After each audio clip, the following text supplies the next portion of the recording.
Powell as Private Investigator Richard Rogue in Rogue's Gallery.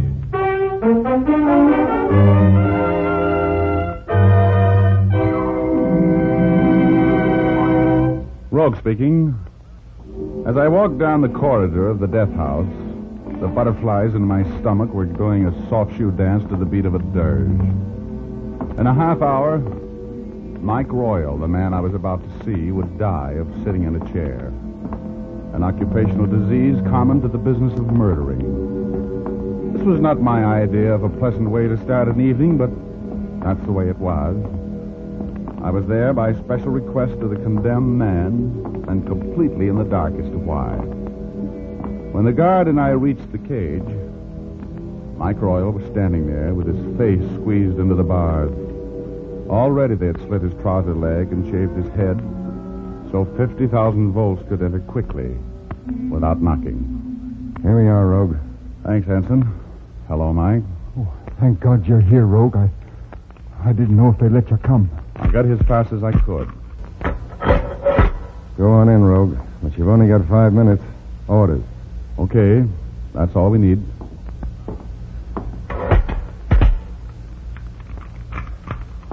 Well, Mike? Has he gone? Listen, Rogue.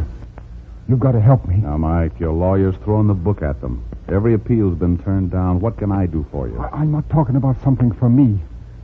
I want you to help somebody else. Who? My kid. Didn't know you had a kid, Mike. Yeah, a girl. Florence. She's 14. In the parochial school at Arlington. Father Shea knows. You must help me get some money for her, Rogue. Well, sure, Mike, sure. The press boys will chip in. We'll get up a little No, benefit. you'll get up nothing. I don't want a handout. But, Mike... Listen. I only have a minute left. Now, I want you to get the reward money and split it with her. 10 grand for her and 5 for you, huh? Oh, save your breath, Mike. The insurance company isn't paying $15,000 for your pals, even if you do turn them in. They'll only pay for the return of the stones. I'm talking about the stones. I wouldn't sing on my pals. You know that, and they know it. But what they don't know is where the stones are. And I do, and I'm going to tell you. Why not tell the cops? Because I want her to get the money, you hear? Now, I've never done anything for her all the time that I was alive. And now that I'm as good as dead, I can. You hear? Yes, Mike. I killed a man, and I'm ready to burn for it. Well, that's okay.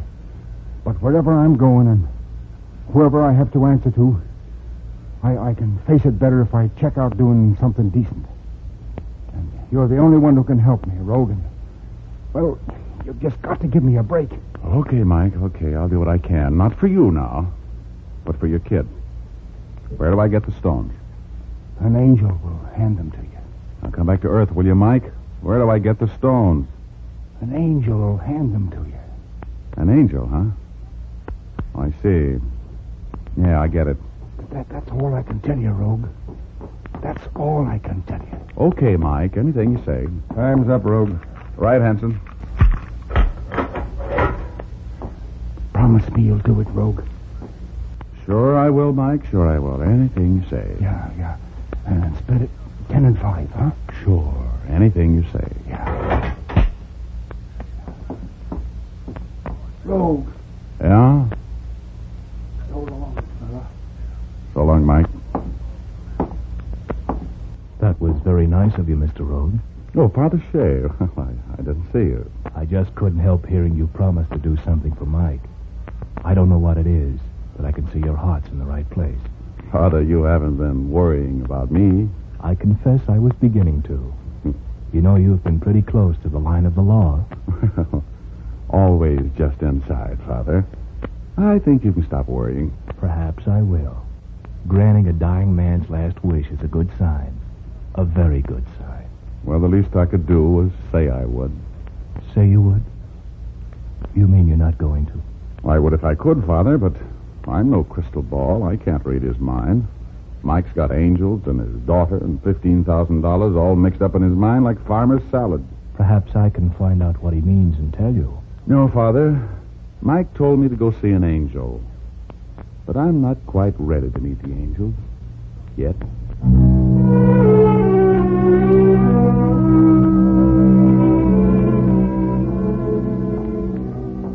Father Shea turned and walked back to Mike's cell. Then Hanson, the guard, joined me, and we started down the corridor. Our Father, who art in heaven, hallowed be hallowed thy name. be thy name. Thy kingdom come. Thy kingdom come. Thy will be done. Thy will be done. I could hear Father Shea and Mike praying together. Oh, I wished I could help Mike's kid. But I couldn't see myself getting mixed up in this thing, even if it did have a payoff. No, sir. I couldn't see it. The prison gates clanged behind me, and I grabbed a cab. Told the driver where to go and leaned back with my thoughts.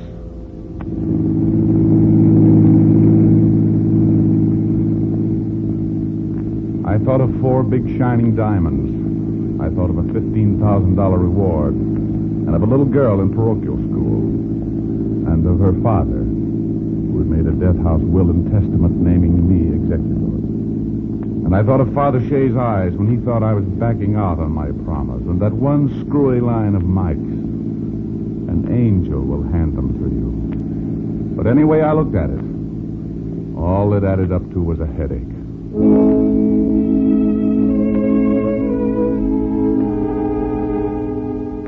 By the time I got home, I was plenty tired. Maybe in the morning it would make sense. What I needed now was sleep. I went up to my apartment, walked in, and speaking of angels, there in my favorite armchair sat what appeared to be at least a very reasonable facsimile. A dark-eyed, red-headed dame who smiled and said, Hello. The manager let me in. I said I was an old friend. You're not seeing things. That's what you think. Who poured you into that gown? Won't you come in? I won't bite you. Oh, thanks. I'm a barking dog myself. Won't you sit down? Thank you. Oh, here's your purse. Thank you. I make it a point never to sit on ladies' purses, especially when there's a gun in them. Might go off. All right, baby, what is this?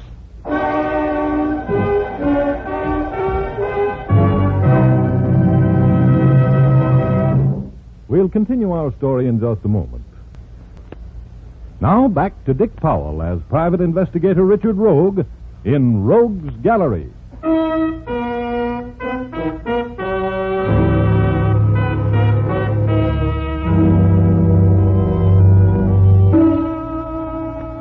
I'm not the type who expects handouts from angels, so when Mike Royal told me, just before he was executed, that an angel would hand me the Maris diamonds, I was as groggy as a New Year's morning.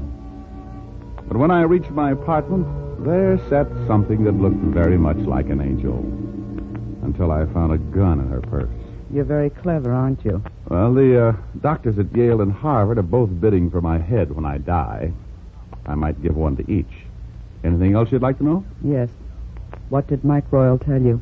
Mike Royal? I didn't come here to play games. Oh, what a pity. What did he tell you? Now listen, baby. I don't know who you are or what you want, but I haven't got it. You're poison, and I don't want any part of you. Now beat it before my fists get out of control. And take your water gun with you. As soon as I empty the water. There you are. Now crawl back under your rock. Now, listen. Mike Royal told you something. And you're in this whether you like it or not. I don't work alone, and my friends play rough. Baby, I don't care how rough your friends play. We knew Mike would talk before he died. We tailed every visitor and tapped his lawyer's phone. We knew when he sent for you. You were the last guy to see Mike alive, and we also knew you wouldn't tell the cops. Because you love a greenback more than anything in the world. That's right. I love greenbacks. 15,000 of them. 15,000? For the arrest of the Maris vault breakers and killers of the guard, and for the return of aforementioned jewelry. It wouldn't be easy to find those persons. For 15 grand, I'll work hard. So that's it. Little Boy Scout catches the gang, turns in the stones, and collects the merit badge. And 15,000. The stone's worth $500,000 that you can turn in now for 100,000 cash. Is that smart? Play along and we'll be rich. We? Who's we? You and me. Don't you think we could get along? Well, I shouldn't be surprised. What about the rest? Your friends? They're on their own. I said you and me. We could go away somewhere together. Think of it, Rogue. $100,000. Well, that's a lot of move. You can have anything you want, Rogue. Anything you want. Just you and me all the way. So what do you say? I'm hanging on the ropes, baby. Keep punching. Look outside. It's snowing. It's cold. But in Florida, it's warm and Bermuda all year round. It's getting warmer right here. What did Mike tell you? How do I know you're on the level? Here's a down payment. Baby. Then it hit me. Oh. The guy must have flown out of the closet like a moth. A two-legged moth. Swinging a sap that caught me over the right ear. Every steeple in the world began chiming 9 o'clock. The hands of one big clock kept whirling around like a propeller, with me stuck like a hunk of gum on the end of the minute hand. Then the clock fell over on its back. I was still whirling, but now the hands of the clock were a merry-go-round, faster and faster and faster.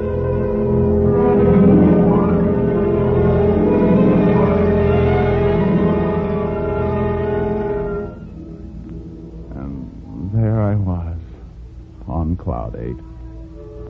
My home away from home, where my old friend, my alter ego, Ugor, was waiting for me. Hello, Rogie. Say, where have you been for the last couple of weeks? Oh, hello, Ugor. Say, Ugor, do you know any angels? What's the matter, Rogie? Don't you like the company you've been keeping? An angel with a handful of diamonds? Hey, Rogie, you'd better get back downstairs. You're in trouble. But what did Mike mean? I can't figure it out. Oh, use your head, Rogie. No, I did. For a baseball. Somebody batted it for the circuit. That's why I'm here. Go on back, Rogie. All they want is what you know. Tell them, Rogie. It won't mean any more to them than it does to you. But Ugor... Over this side you go, Rogie. So long, Ugor. So long, Rogie.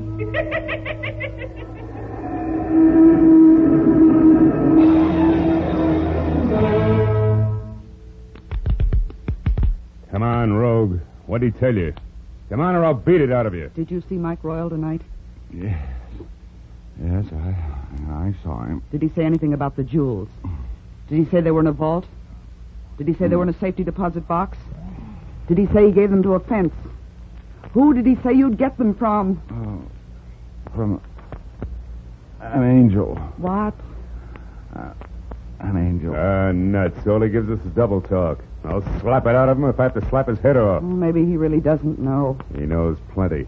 He's seen us, hasn't he? Wait a minute. Listen, Rogue. I'm going to give you one chance more. Who did Mike say would give you the jewels? An angel. Oh, Joe, take care of him. Almost 10. I've got to dance at the club in 20 minutes.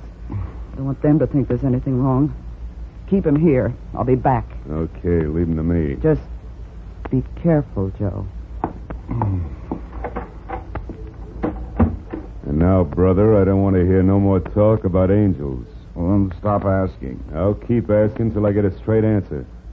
No more funny talk. What did Mike tell you? Here we go again. Sure we do.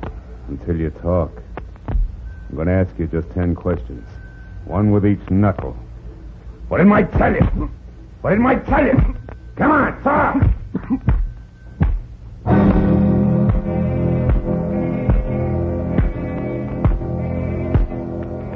He hit me with everything he had.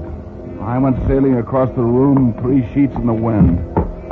I hit the wall and fell to my knees, grabbing at the telephone table for support, and then the phone fell off the cradle. Hang up that phone. And I did. Hung it right on his head. No! He went down like the 29 stock market. And now something besides Joe's fist was connecting in my head. Madge said she had to dance at a club. Mike Royal used to hang around the Cherub Club. The Cherub Club. It was a shot in the dark, but I couldn't stop now. I looked at Joe sleeping on the floor. His return train from the land of dreams wouldn't leave for at least an hour. So I let out for the Cherub Club. Mike Royal had tagged me, and I guess I was it, whether I wanted to play or not.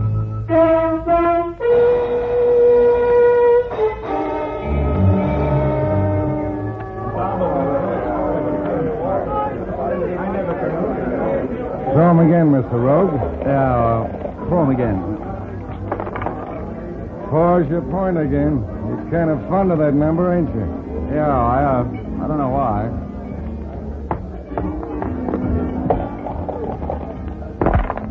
Six. Pick him up, Mr. Rogue. Huh?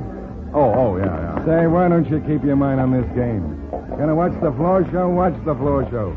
Gonna play dice? Play dice. I'm sorry, Sam. I'm just looking the club over. Looking it over? Thinking of buying in or something?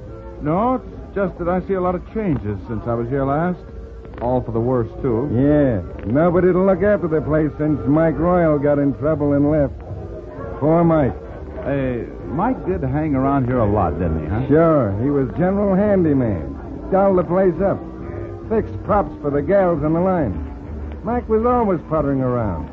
Busy little man. Yeah, too busy. Come on, Mr. Rogue. Throw the dice. Your point's 4. 7 out. Want to go again? No, just a minute, Sam. Say, you got a dancing doll here who answers to the name of Madge? Madge? Sure. She's out on the floor now. In that line?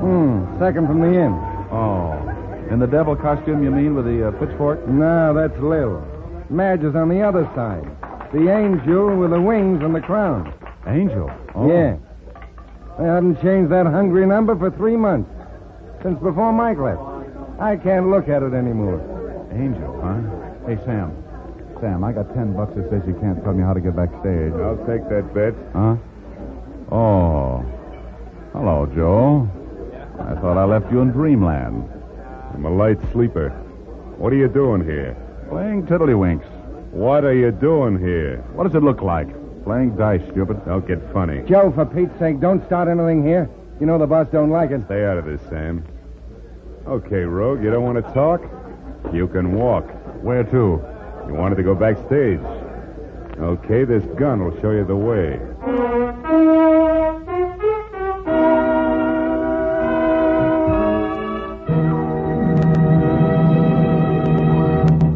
We'll return to Rogue's Gallery in a moment. When it turned out Madge really was one, with wings and crown and all, a gun poked me in the stomach. I looked up and saw Joe on the other end of it. Seems my phone call to his skull must have been a bum connection. Because there he was, walking around again, friendly as a toothache. He took me to a back office and shoved me in a chair. No use looking around, Rogue. There ain't no phone in this place. For no double cross between you two. I'm staying here. If you're going to talk, talk. I don't talk with a gun crowding my tonsils. Tell this bug to put it away. Put it away, Joe. Now put a slug into him. Put it away, I said. All right, Rogue. Where are we going to get the diamonds? From an angel. Angels again. You know what I mean, don't you, Angel? No. I'm telling you that's all I know. All right, Joe. Do it your way, but not with a gun. Slug him. We'll drag him out to the car like we were walking a drunk. Then we'll finish him. Wait. Can't we, Go ahead. I got him covered. Look, I'm telling you the truth. All right, George Washington. Here's a little phone bill I owe you. No, wait. Joe, there are the diamonds. What? There they are.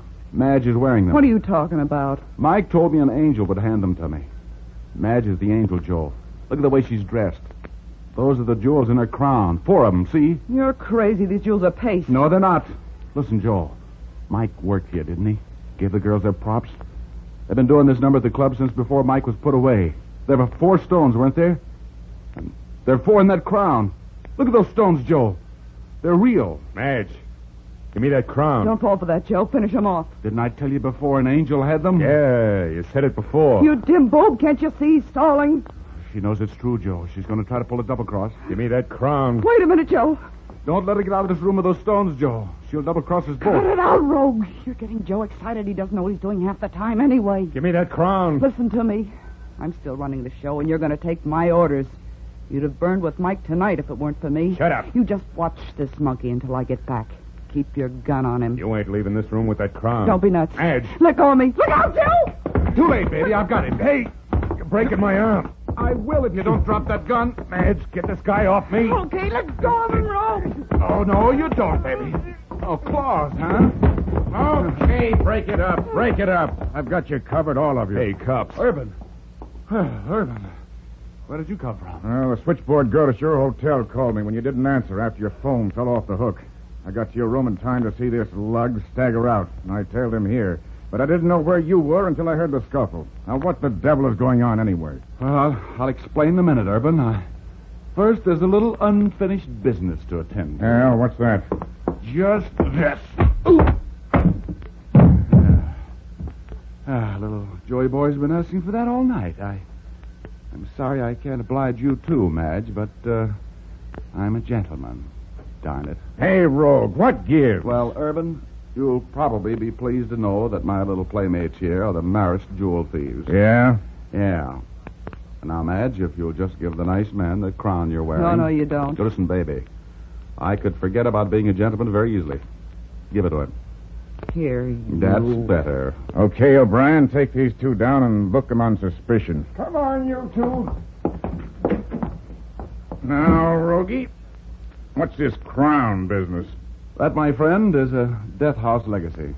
A 10-grand windfall to a skinny little kid. Huh? Mike Royal knew where the Marist jewels were.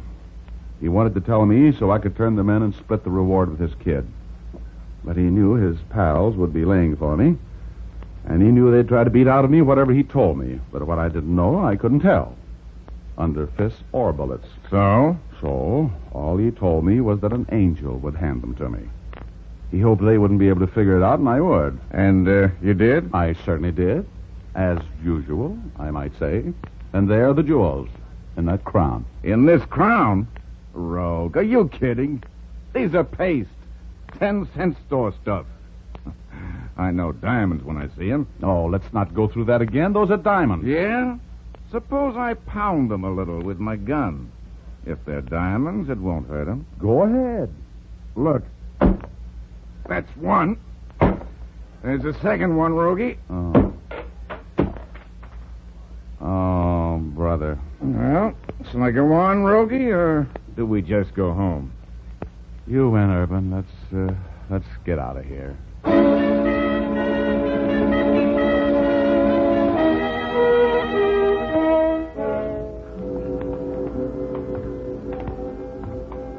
The Cherub Club. Well, I'm glad to see the outside of this place. The Marist jewels. Oh, brother, telling me about diamonds. Thanks for the lumps, lady. Hey, Rogie, who you talking to? The angel on that sign up there. That sign... Hey, Urban. You say you know costume jewelry when you see it?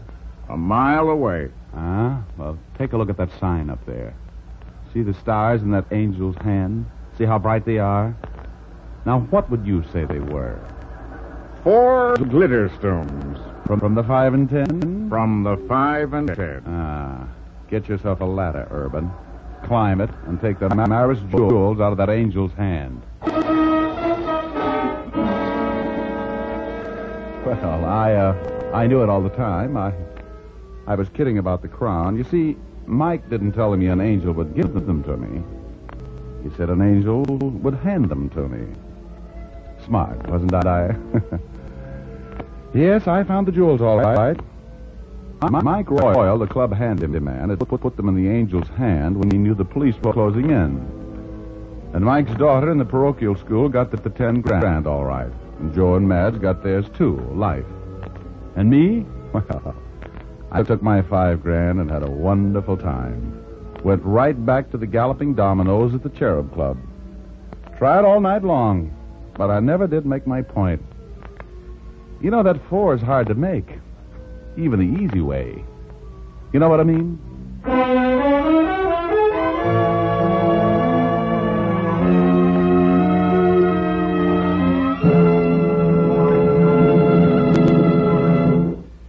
this is Dick Powell again, ladies and gentlemen. I hope you liked our story tonight. Thanks for listening, and now, once again, here's Jim Doyle.